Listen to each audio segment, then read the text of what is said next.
Salut les amis et bienvenue dans notre nouvel épisode sur notre série du Bash Scripting où nous allons parler de while loop et for loop.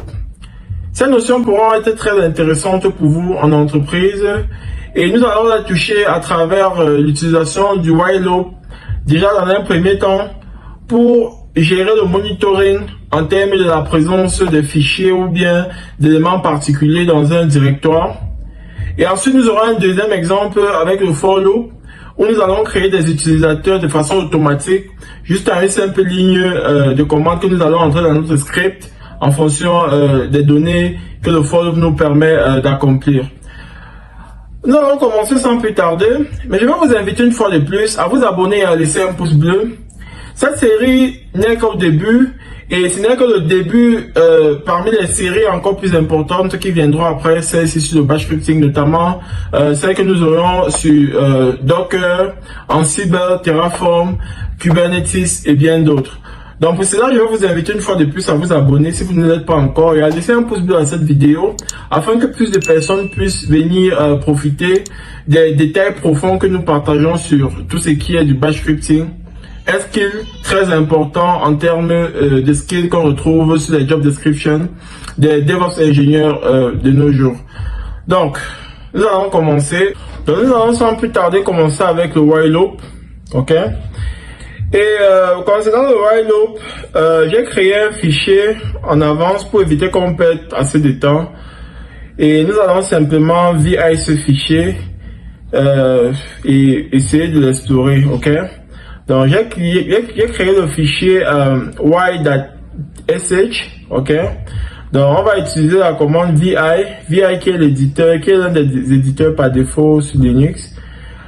Et puis, une fois dans le fichier, vous pouvez observer notre shebang, #, exclamation sign, /bin/bash, et puis la description dont je parlais. J'ai défini une variable count égale à 0, et puis, on définit notre while loop. While $count est inférieur ou égal à 8, do echo count, et count égale à double parenthèse count plus 1. C'est comment on incrémente en fait. On va faire slip de 1.5 et ensuite on va cliquer sur done. On va écrire done, ok. Donc on va enregistrer ça vite fait. Je vais rendre mon fichier exécutable en utilisant chmod plus x. Ok, faites-moi savoir en commentaire si je ne suis pas assez explicite, je pourrais venir avec plus de détails. Et à la lecture du script, vous voyez, on a un chiffre qui apparaît un après l'autre et puis on a 1,5 secondes d'endormissement et puis la suite. On va jusqu'à 8, vous voyez. Voilà, je voulais en fait que ça commence à compter à partir de 1. Et pour ça, je vais simplement aller définir count égale à 1. Et je vais relancer le script et vous verrez que ça va commencer à lire à partir de 1. Donc, vous savez déjà, pour modifier un fichier avec VI, vous appuyez I. Ok, vous touchez la touche I et puis vous modifiez. Une fois que c'est fini, vous appuyez échappe 2.wq pour enregistrer. Ok. Et puis, je relance mon script vite fait.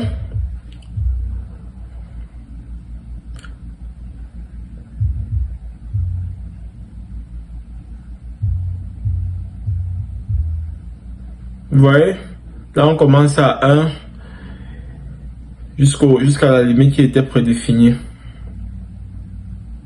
Donc, c'est magnifique. Donc, là tout de suite on revient dans notre fichier.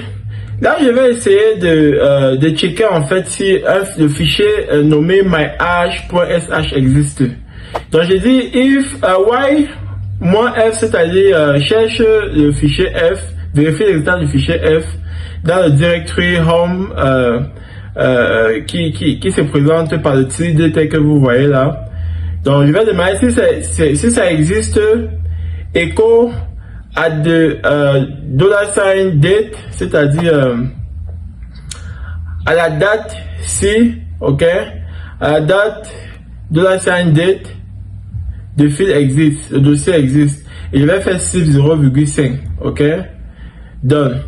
Echo the field does not exist anymore. Ça, on va aller uniquement à cette différente partie là. Je vais essayer de modifier un peu, ok. Donc, Je vais essayer d'arranger ça. Et puis à la fin, echo à the date.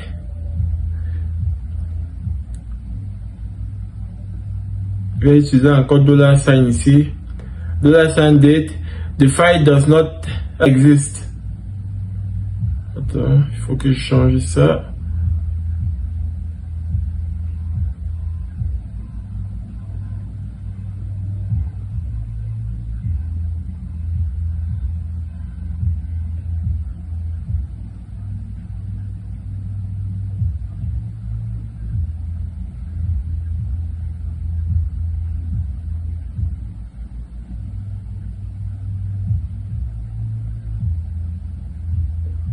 Bon, à la droite ici, là, j'ouvre une deuxième page, ok. Donc, si jamais ça n'existe plus, ça va m'afficher la phrase qui est après donne là. Does not exist. Vous voyez, quand j'exécute le script à the date, Wednesday, June 5, ça me donne le détail de la date. Le fichier n'existe pas parce que j'ai supprimé à droite ici là dans ma deuxième page, ok. Je vais créer le truc et je vais relancer le script. Vous voyez, à the date, the file exist. Donc, ça lit ce qui vient après donne uniquement si le fichier n'existe plus en fait. Vous voyez ça? Donc, je vais aller supprimer sur mon serveur, sur la deuxième page de Visual Studio Code ici. Je vais supprimer à nouveau et vous verrez, ça va afficher directement que le fichier n'existe plus. Remove rm-rf, c'est la commande pour supprimer de façon stricte et complète, sans refus. Vous voyez, at the date Wednesday June, the file does not exist anymore. Vous voyez, donc c'est un peu comme ça que ça marche. Donc faites-moi savoir en commentaire si vous avez des questions. On va passer à for loop maintenant, ok. Bon, pour for loop, notre premier exemple sera celui qui va nous permettre de créer des utilisateurs, ok. La commande pour créer des utilisateurs sur Linux, c'est la commande user add, ok.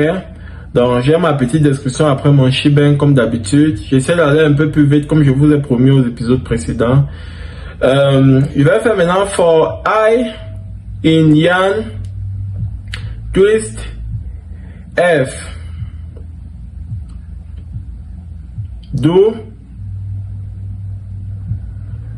L'indentation compte énormément. Ok. 4.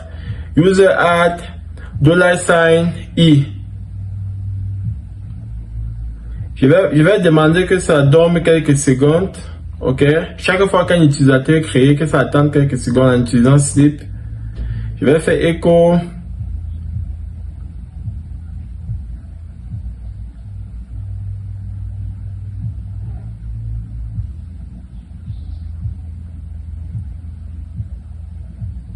Donc, je fais d'abord echo, $sign I has been created, c'est-à-dire l'utilisateur I a été créé, affiche utilisateur I a été créé. Après, je fais maintenant sleep 3 secondes à chaque fois. Et puis, j'écris done. Donc, ça, c'est la structure. Donc, je vais lancer, vous voyez, Yan has been created, twist has been created, ça fait 3 secondes, F has been created. Magnifique. On va retourner dans notre fichier et puis je vais utiliser un autre exemple. Ok. Mais avant ça, je vais dans 4etc/password pour vous montrer les 3 utilisateurs que j'ai créés. Vous voyez. Donc c'est magnifique. Tout est ok, tout est carré. Donc là maintenant je vais rentrer dans mon fichier vite fait. Et puis je vais essayer de changer un peu les trucs. Je vais utiliser les chiffres maintenant. Ok. Je vais utiliser les chiffres sous forme d'intervalle dans la collade. Entre 1 et 6. Et entre 1 et 6, je mets 2 points. Ok. Entre 1 et 6. For I in 1 to 6. Do echo $sign I. Ok, je supprime la phase là parce que ça m'aide pas. C3 et puis donne. Je vais relancer et vous verrez. Ça va afficher des trucs avec les chiffres aussi proprement et simplement. Donc c'est un peu ça concernant le while loop et sleep loop les gars.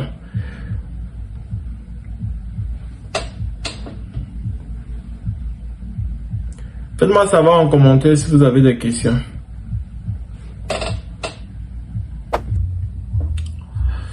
Merci d'avoir regardé jusqu'à la fin. Je vous inviterai une fois de plus à vous abonner, à laisser un pouce bleu à cette chaîne et aussi à aller visiter une fois de plus ces épisodes qui ont précédé celui-ci, ainsi que tous ces épisodes que nous avons partagés sur cette chaîne autour de comment utiliser l'intelligence artificielle pour gagner en temps dans vos projets informatiques ou encore pour vous faire de l'argent. Donc, vous ne regretterez pas, abonnez-vous et checkez toutes ces vidéos. À très bientôt pour le prochain épisode. Bye.